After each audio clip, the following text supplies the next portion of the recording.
Did you know that technology was designed to be addictive and it can actually affect your wellness? Let's talk about it. So even though I am a coach, I worked in tech for over 10 years and now I work with founders, creatives, and high performers on how to human better. So here's the thing, and this is something you really got to think about. Digital wellness is part of your wellness wheel. And here's what that means. How good of a relationship do you have with technology, and is it taking over your life and killing your productivity and your ability to focus and your ability to create and execute? Fun fact, there's actually a book that floats around in the product design space in tech, and it's been used by the founders of Facebook, Twitter, some of the apps that are your favorite in your phone. And that book is about how to make addictive technology. Here are some of the things that are standard in that book of how you design technology to be addictive. Did you know that the color of an app is on purpose to grab your attention continuously? If you think about the Instagram logo, it was brown at first, and then they changed it to hot pink with a bunch of colors. That's so that it would look more like candy and it would be attractive to you psychologically, so you'll hit it more in your phone. That's why YouTube is red. This is why most of the apps that you use more often have color to them, right? It's kind of like if you see red writing, you know it's an emergency or there's an error. Color theory is a real thing. People in advertising and marketing do this too, but the same thing is used in tech.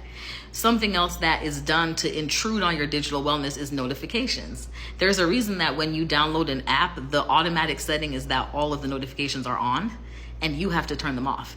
It's because they are vying for your attention, because your attention is part of how they make money with the product. So if I can notify you 1,000,000 times a day, it will make sure you're entering my app and you are even clicking on things. Cost per click is actually a thing. When you even accidentally click on a link, somebody gets paid for that. So if I notify you, the more I'm talking to you in your phone, you'll click, and therefore we're able to generate more activity. So here's how you can monitor your digital wellness.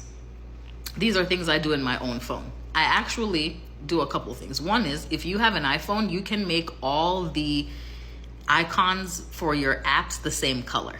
So all my apps have a black background and pink in the middle because it matches my phone case. So no app actually stands out to me more than the other one because I designed it that way. You can also turn off all notifications. On my phone, I don't have any notifications on except for call and text. I have to proactively check an application, an email, any other way of communication. I actively check that if I want to. And when I don't want to, my phone is very quiet and very peaceful. You can also gray out your phone. That's a system setting. I actually learned this from a guy that worked at Twitter, and this is something he teaches workshops on. A lot of people that work in tech, they use black and white for their phones so that they're not distracted by apps. You can also monitor, there's things in your phone that let you monitor your usage so you can see which apps are taking up the most of your time. But even things like TikTok specifically and Snapchat or anything that's short form, your brain is not designed to scan information quickly.